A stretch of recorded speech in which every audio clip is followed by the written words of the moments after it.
रहे हैं। 3 अक्टूबर 2024 की शाम लगभग 6:50 के आसपास का वाकया रहा होगा। आरती शुरू हो जाती है क्योंकि नवरात्र का ये पहला जो दिन था। इधर आरती शुरू होती है, उधर चौराहे पर वाहनों के आने जाने का, लोगों के आने जाने का शोर शराबा था और इसी बीच में एक के बाद एक लगातार गोलियां चल रही थी। जब गोलियां चल रही थी तो कुछ लोगों ने ये सहज अंदाज़ा लगाया कि यहाँ पर दुर्गा भवानी शक्तिपीठ पर जो मेला लगा हुआ है, आरती शुरू हुई है, हो सकता है खुशी की वजह से गोले छोड़ दिए हों आसमान में, उसकी वजह से। लेकिन जब लोगों ने आसमान की तरफ झांक कर देखा तो वहाँ पर कोई भी गोले दिखाई नहीं दे रहे थे। तो जब गोलियां चल रही थी तो पहली गोली, दूसरी, तीसरी, चौथी, इस तरह से 9 गोलियां चल जाती हैं।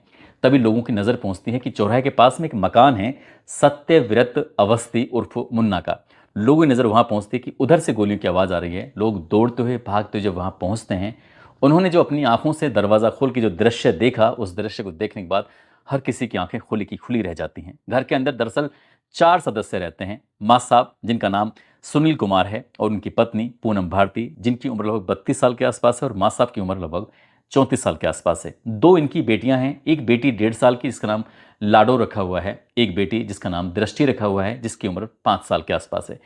चारों के गोली लगे हुए पड़े हुए हैं ये लोग, और खून से लथपथ पड़े हुए हैं। आसपास के लोगों ने देखा कि माँ साहब को किसने गोली मार दी, क्या मामला हुआ है।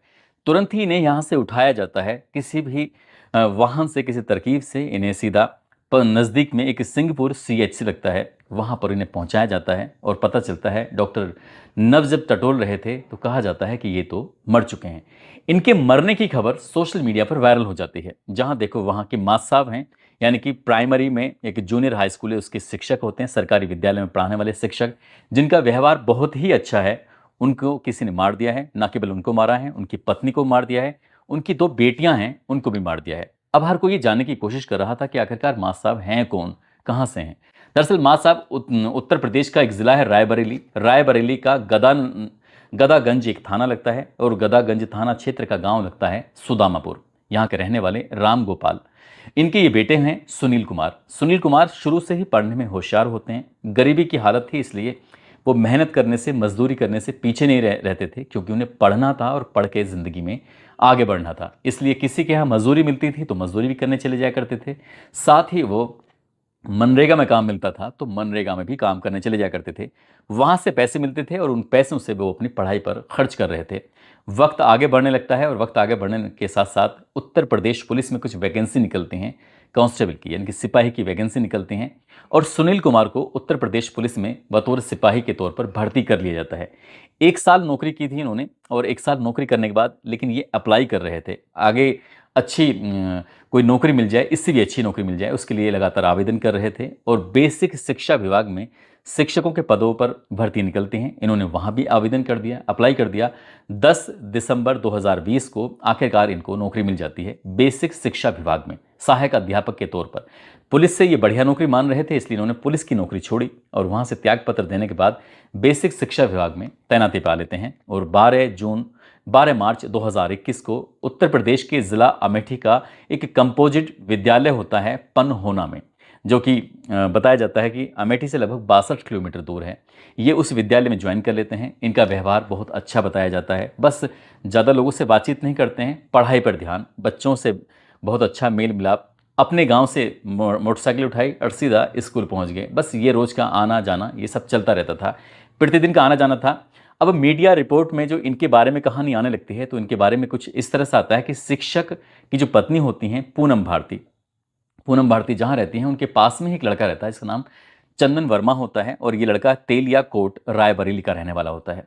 शादी से पहले ही इन दोनों की आपस में दोस्ती होती है, दोस्ती थोड़ी नज़दीकियां बढ़ जाती हैं। लेकिन इसी बीच में पूनम भारती की शादी सुनील कुमार से हो जाती है, जो शिक्षक होते हैं, और लगातार ज़िंदगी ठीक ठाक चल रही थी। लेकिन बताया ये भी जाता है कि चंदन वर्मा भी इस महिला से मुलाकात हो जाया करती थी, बातचीत हो जाया करती थी। शादी के बाद भी इनकी नज़दीकियां थीं। लेकिन पति को जैसे ही इस बात का पता चलता है तो घर में विवाद रहना शुरू हो जाता है। हालांकि ये भी बताया जाता है कि शिक्षक की जो पत्नी होती हैं, उन्होंने शायद इस चंदन वर्मा से दूर रहने की अपील की थी। जब दूर रहने की बात होती थी तब वो ज़बरदस्ती किया करता था, और ऐसे करते करते एक दिन जब ये अपनी बेटी को दिखाने के लिए हॉस्पिटल जा रही थी तो शायद उसने रास्ता रोकने की कोशिश की, विरोध किया तो गालियां देने लगा, जाति सूचक शब्दों का उसने प्रयोग किया। तब शिक्षक की पत्नी को गुस्सा आ जाता है और उन्होंने 18 अगस्त 2024 को रायबरेली के कोतवाली नगर में एफआईआर दर्ज करा दी थी। लेकिन इससे पहले की बात और ज़्यादा खराब होती, इन्होंने अपने रायबरेली को छोड़ा और अमेठी में जाकर रहना सहना शुरू कर देते हैं। 19 अगस्त को उस लड़के को गिरफ्तार कर लिया जाता है, चंदन को, और जब गिरफ्तार करने के बाद वो जेल चला जाता है और 3 दिन के बाद ही उसकी जमानत हो जाती है। जमानत से जैसे ही छूट के आता है वो बहुत ज़्यादा परेशान था, उसने अपनी जान देने की कोशिश की। वो जब जान देने की कोशिश की तो उसके बाद उसको हॉस्पिटल में भर्ती कराया जाता है, वहाँ से ठीक होता है। लेकिन इधर पुलिस मामले की जांच कर रही थी, पूनम का 164 के बयान भी हो जाते हैं और वो लड़का और ज़्यादा परेशान रहने लगता है। अब चंदन की और उस पूनम की बातचीत भी बताते हैं कि बंद हो जाती है। बातचीत का सिलसिला जैसे बंद होता है, चंदन और भी अग्रेसिव हो जाता है और किसी न किसी बात को लेकर धमकी देना, परेशान करना, रास्ते रोकना, इस तरह से शायद वो काम कर रहा था। 3 महीने पहले ही इन्होंने अपने रायबरेली को छोड़कर ये सीधा अमेठी में आकर रहने लगते हैं अपने परिवार के साथ, सुनील कुमार, अपनी पत्नी और 2 बेटियों के साथ। ये जो अमेठी का अहरोबा भवानी जो इलाका है, वहाँ पर किराए के मकान में रहने लगते हैं। लेकिन 3 अक्टूबर 2024 की शाम को एक घटना होती है। इस घटना से पहले चंदन ने व्हाट्सएप पर अपनी बायो में एक बात लिखी थी, 5 लोग मारे जाने वाले हैं। जैसे 5 लोग मारे जाने वाले हैं, ये वाली सूचना लोगों ने इसके बायो चेक किया तो उससे पता चलता है कि 3 अक्टूबर को एक घटना होती है और घटना होती है घर के अंदर। शिक्षक, उसकी पत्नी, 2 बेटियां होती हैं, उनको कोई गोली मार देता है। जब पुलिस वहां पर पहुंचती है, इनके शवों को देखती है तो शव जो बेटियां होती हैं उनकी मुट्ठियां बंद थीं और एक मुट्ठी में 10 का नोट लगा हुआ है तो दूसरी मुट्ठी में ये लगा हुई थी चॉकलेट। तो चॉकलेट जो थी मुट्ठी में और 10 रुपए थे, उनको देखकर ऐसा लग रहा था जैसे कि शायद चंदन ने ही इनको पैसे दिए। हालांकि अभी पुलिस ने इसकी आधिकारिक रूप से घोषणा नहीं की है। पुलिस ने इसकी जो परिवार के बाकी जो सदस्य हैं, जिन जिन ने इसकी मदद की है चंदन वर्मा की, उनको भी हिरासत में लिया है, उनसे भी पूछताछ की जा रही है।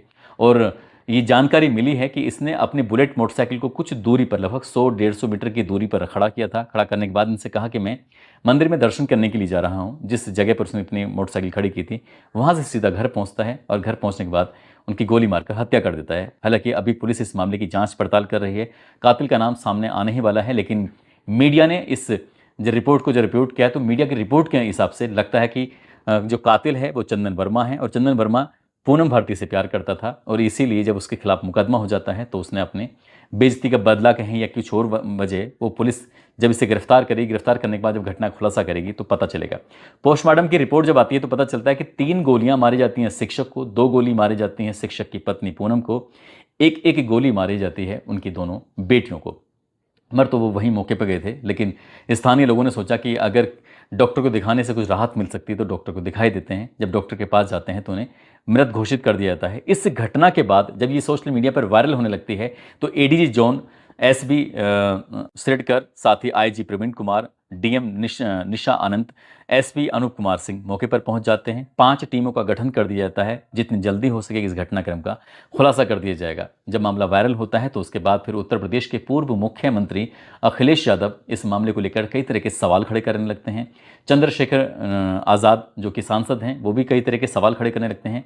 वो सीधे सीधे चेतावनी देते हैं कि अगर परिवार को न्याय नहीं मिला तो वो धरने पर बैठ जाएंगे। यही नहीं, सांसद राहुल गांधी ने भी परिवार के लोगों से बातचीत करने के बाद कहा है कि अगर आपको न्याय नहीं मिलता है तो वो सीधे आपके पास आएंगे और न्याय की लड़ाई लड़ेंगे। उधर मुख्यमंत्री योगी आदित्यनाथ ने भी ट्वीट करने के बाद ये कहा है एक्सपर्ट कि आपको घबराने की ज़रूरत नहीं है और इस मामले की उचित से उचित कार्रवाई की जाएगी। जो भी दोषी होंगे उन्हें पकड़ा जाएगा, गिरफ्तार किया जाएगा और किसी को भी किसी भी कीमत पर बख्शा नहीं जाएगा। दोस्तों,